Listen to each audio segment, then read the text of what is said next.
Hi everyone, I just finished a game where I played as a Draconian Necromancer against 7 allied Emperor level AI opponents. And I have beaten them as of turn 67, and so I thought I would record a video to show you where things ended up so you can get a sense of my items, my armies, my heroes, generally how I moved across the map, the spells I ended up with, stuff like that. So you can see at the point when you win with Draconian Necromancer about where you should be if you've been on track using the strategy that I articulate in my Steam guide on how to use Draconian Necromancer to beat 7 allied Emperor level AI opponents by turn 70, which I was able to do this time. Turn 67 in this case. So, where to start? So Draconian Necromancer, the pros and cons of them I talk about in my guide. It's linked to in the description below, so check that out. I started way over here, Onyx Rylig. This was my starting location, and so I expanded from here and went west and went south, and then eventually southwest, and likewise underground I spread in that same fashion. So what to talk about? Again, I have other videos. Check out my other videos where I will go turn by turn, whether recapping at the end of the turn or kind of showing you all my decisions point by point, battle by battle, movement by movement. I do different videos in different styles to try and give people a different flavor of things. But for this one, I'm just recapping at the end, come victory time. So let's talk about heroes first of all. So this was my starting hero, Draconian Necromancer. In terms of the abilities that they have, you can read up on my guide why I chose the abilities that I did. The upgrades over time that I did. He's capped out at level 20 at this point. I didn't allow heroes to get higher than that using these map settings. Ended up with 100%, 20%, 100%, 100%. Let's look at items as a part of that. This really nice First Strike Polearm Lifesteal weapon was really neat. A lot of times I will instead craft a lifesteal weapon, and so between that and the lifesteal, the native lifesteal upgrade that necromancers can get, becomes a greater life drain, which is pretty amazing. A tireless shield means you don't have to craft tireless boots, and you can use something else like this for the fire protection, spear protection. Amazing for a necromancer. This, not that impressive. Strong Will. This jewel is really nice because you start with Spirit Weakness as Draconian Necromancer, but this as an accessory is a really valuable way to have Spirit Protection, and it saves me from having to craft a Strong Will chest plate, which is usually what I do. Instead, I was able to use this thing that is Defender, and that extra 20% bonus, especially if you're already high on this, really adds up. The +4 defense is nice, the lessened vision, and it's common to have fire protection mounts for undead heroes because that goes a long way. Wheel of Despair is really interesting because you can proc all of your debuffs, like the Enfeebling Fever and the Energy Drain and the Inflict Curse and Inflict Despair on a bunch of people all at once using this area of effect type thing. Frost Breath and those sorts of things can have a similar thing. So that's how they looked. I had a sorcerer who I was doing the typical route of getting Chaos Rift, and so it was all about spell points and Chaos Rift and stun and spirit breaking. That's pretty typical for how I build my sorcerers. And again, I give in my guide, I have a link to an Excel file where I give my preferred skill build order for all classes. So no matter what hero you might find yourself with, I give advice when you're leading a Draconian Necromancer army and approach, how you should be building your heroes so that they complement undead armies in particular. Let's see if there's other stuff that was interesting. Frost protection and resistance is nice. This is always nice for the fire. Protection and resistance. A little extra movement is interesting. Nothing much else.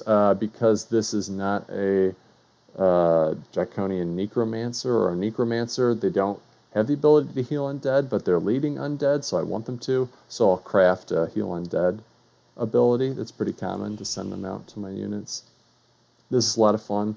4 points of damage and Fear Strike, which is a great thing to be able to inflict. These 80% frost protection things are really nice to bring you up to 100%. So 100, 100, 0, 80%, 20% on that.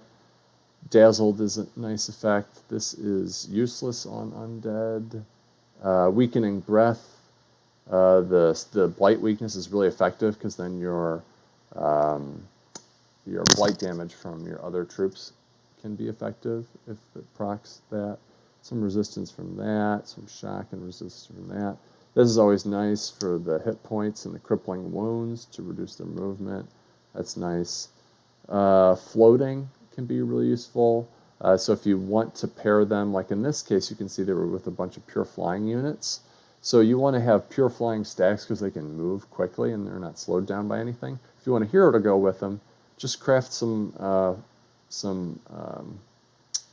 boots like this to allow floating, or acquire them if you can, and that will really help with things. Again, you can see that heal undead that I sent to them. What else? First Strike and +3 is real nice. If it's a ranged unit like this, having additional range strengths, like the 2 and that, with the Frostbite that can proc is really nice. Morale is fine. Frost protection, help boost them up. So we're 80, 100, 100, 100, pretty good. Resurgence and the fire protection is amazing on that. Phoenix Whisperer cape. Keep the price of the high tier units down by crafting strong. Oh, okay. So this is a Strong Will helmet. Never mind. So that's where the Spirit Protection came from. It looks like helmets I usually craft, which are Bringer of Goodwill, which keeps the price down on the upkeep for your troops. Seduce. I didn't use this as much because, I mean, most of my stuff was Ghouled by the time. Frost Breath sort of stuff is really nice. What else? Anything else interesting? These Fire Aura shields are kind of fun, but not as good as other stuff. Kind of a throwaway unit. Okay, Dreadnought. This was kind of fun to build. Fire Protection. Mark Blood Sacrifice is fun. The hit points are great on this. 3 channels of damage. Again, Strong Will on that. Defender. Tireless, so they can just keep on attacking. Anything else of note? Yep. Let's see how they ended up. 18, 13s, okay. So physical protection from that upgrade. Blight. Frost protection was okay. Fire was good. Spirit. A little bit of shock. So this guy was doing pretty good. A lot of resistances, which was nice. Made him pretty beefy. What else? There's Life Drain plus Overwhelm. I like doing Life Drain abilities, especially if you can pair it with something that gives Life Steal, so it becomes greater Life Drain. It's really nice. In this case, I paired it with Overwhelm. If I was up against Dreadnoughts, I'd pair it with Demolisher to help deal with those. So Frost Protection, hit points and resistance is really nice. Fire Protection. Fearsome, that's kind of a cool shield where they might get panicked when attacking you. That, the +4 attack is nice if you're not doing a lifesteal thing. Yeah. This, okay, lifesteal shield. So you pair that with like a life drain. weapon that you craft or whatever, and it becomes greater life drain. It's pretty amazing. Though this one is nice too with the overwhelm, 2 damage, and that fearsome chance to procs. Inflict chilling. So if you're doing raised damage with somebody, the chance to inflict chilling, which means frost weakness, which means more damage from your, say, necromancer attacks. That can be pretty good. This is so much fun. Super powerful rifle. Again, like a frost breath thing. That if you want the fire protection, I took the gold wyvern. Is nice because it's got the fire protection. Plus, I guess you don't really need the blight. Some frost protection. The strong will off of that. Yep. Mid-tier weapon there. Nothing else much interesting here. Nothing interesting here. Level 20 high elf necromancer 15/15 it's okay. 20% physical. That's pretty nice to get physical. It's pretty rare. 80% 40 and then 100 and 100. A little bit of hit points and res. That inflict chilling again. Love that shield, of course, with 60% protection plus the other stuff. That's the strong will, the tireless, and the fire protection plus unholy champion. It's always nice. And then this life drain plus the ability to do the life steal.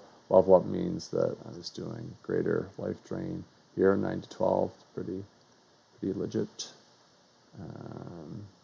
Yep. Okay, so that's everybody. So that's the heroes. So moving right along. What else? I want to talk about, let's see. In terms of who I faced off against, Archdruid, Dreadnought. Dreadnoughts are scary for necromancers. Rogues can be 2. Warlords can be 2. So it's a pretty good array of opponents that should have been difficult. I had Shadowborn Master and Adept. I talk about Destruction Adept and Master, and then Shadowborn Adept in my guide.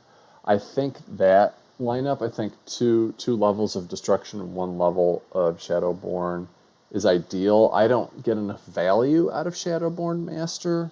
I get more value out of Destruction Master. But, I've since come to that realization since doing this. So just trying different things.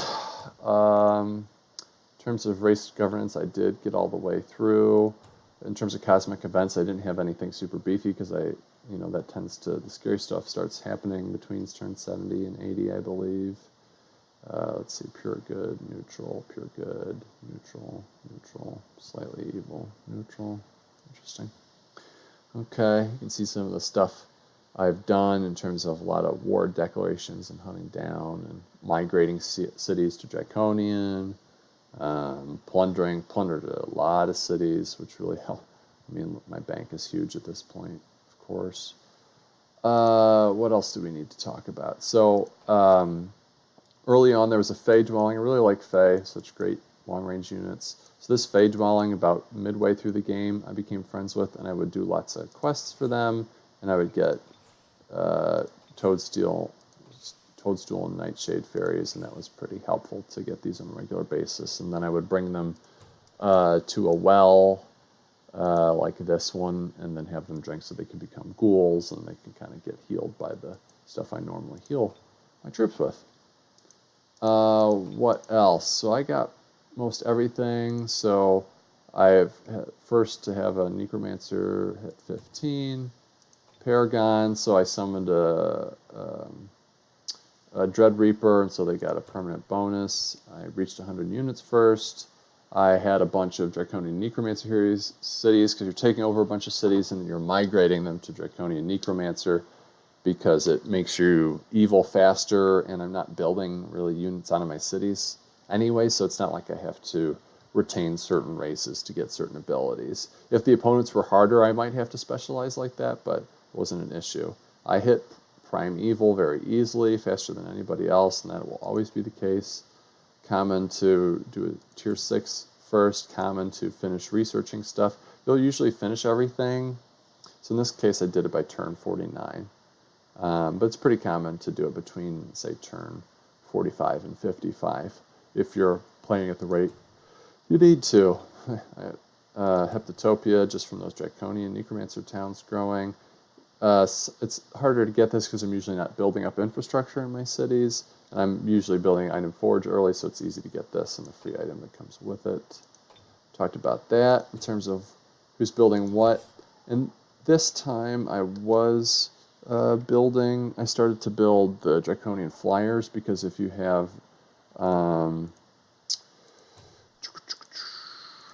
if you've got the Embrace Darkness on there, there's Lifesteal, plus Draconians or Necromancers have this ability. Let's see, hover over it. So the Vampiric Hunger, so their infantry and irregulars also get the Lifesteal, and so it becomes greater Lifesteal between those two stacks. So that can be really nice. So I was just pumping them out of here. Never ended up using them, but just in case the game was going to go longer, hey, they'd be available. I was starting to build some infrastructure, get toward Palaces of the Perished, so that I could get more casting points. You can see that I built fortresses around those different hearts on the map. Trying to build dragons, but by the time this is churning out, usually you've won the game. A lot of produced merchandise, of course, and was starting to build other cities that could do this Draconian army sort of thing. But not really huge. Most of these high production things are cities I acquired later, not stuff I built up, so it's not really impressive as a necromancer in terms of the production of these resources. A lot of them are pretty low resources, but you have a lot of them by the end of the game. I will talk about, this is probably a decent place to look at some stuff. So I was grouping some guys. A bunch of armies came together and killed the city last. And so there's some army shuffling here. So that's why there's some empty spaces. But I prioritize Shock Serpents. Eldritch Horrors are really nice for the Shock Breath and the Dominate as an addendum to trying to ghoul units. The Elders are really nice, especially when paired with Draconian Necromancer heroes, because they can give the buff to them. Some Giants in the mix. That guy got up to Champion 3, lots of health. 181 health, it's amazing. Phalanx that I got from some sites and maybe from the Warlord, but I mean, for Tier 3 units, really, really solid. 14, 13, 170 health. Champion 7, I mean, so beefy. The Reanimators, you want one Reanimator per stack, ideally. This was an all flying, because the Sorcerer has flying, so I put some Eldritch. I did summon 2 Bone Dragons before I started summoning my Reapers, which are better than the Bone Dragons. Pick up some Manicore Riders from certain dungeons, from ghouling, and so they were there. I have mixed feelings about the Sphinx, but the fire damage is nice because, as a necromancer, you have trouble doing that. I love picking up Gluttons. Look at that, 215 health from a Champion 5. They just tank so much damage. It's incredible. Warbreeds are nice because of the regrowth and huge health on that.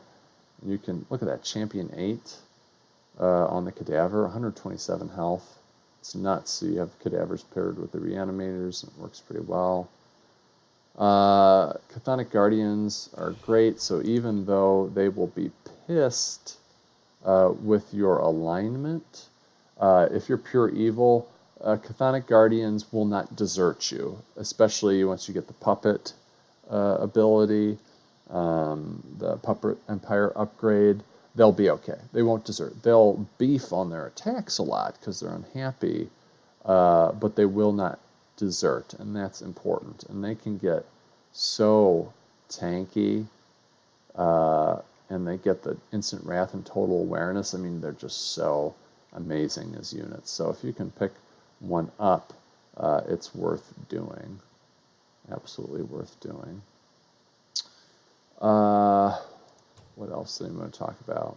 And Nightshade Fairies are amazing too, and Toadstool Fairies aren't bad either. Don't mess with Buttercup Fairies, they're too weak.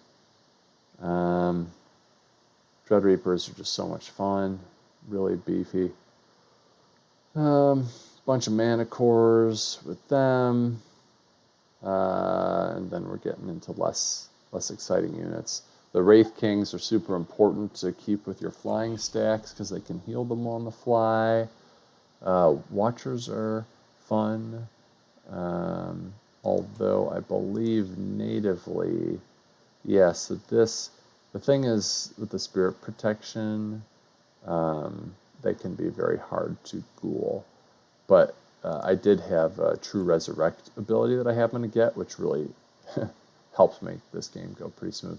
Golden Dragons, I don't recommend Golden Dragons or other things that they're dedicated to good, because they'll be so pissed at you they will desert. I had another Golden Dragon desert, and this guy's still around at the moment, but they're just too hard to convince to stick around. So don't mess with Golden Dragons if you're doing Prime Evil. That's a pretty good leveled up mana core. Talked about the Wraith King. It's common to have a few Banshees before you're able to summon the fancier stuff, and their spirit damage is really handy. Dwarf Firstborns, especially if you get them early, are a lot of fun just because of how beefy they can be, even when they are when they're ghouls, and with their fire buffs, it's a really nice pairing with the Draconian or with the Necromancer armies because they're usually pretty weak. I think I talked about everybody else. Earth Elementals can be a lot of fun because they're physical protection. Now the Blight weakness, and Elementals can't be ghouled, by the way, but if you can acquire them through like summoning or whatever, as long as you're not facing against Blight dealing opponents, I mean the Frost, Fire, and the Spirit Protection, doing shock damage is pretty rare. And with Blight weakness, if you can keep them away from Blight dealing units, given that the fact that the rest of your army is Necromancer, usually it's not an issue, but I mean the physical protection means these guys can be used really well. Bob of Black Arrow Gaming has some games where he used Earth Elementals. I think it was a team game where he used Earth Elementals to great effect. Fire Dragons are a lot of fun. They cannot be ghouled, so they just kind of hang out on their own. But they're the best dragon because you want the fire damage to pair with your Necromancer armies because they tend to have difficulty doing fire damage, and it's a nice pairing to the Frost and the Blight that your armies will typically be doing. Eagle Riders, I don't like the physical weakness. I just don't like halflings in general, but occasionally you can make use of them. And these were randos. So, yeah, I think that's some comments on units. In terms of leveling, I had these guys early.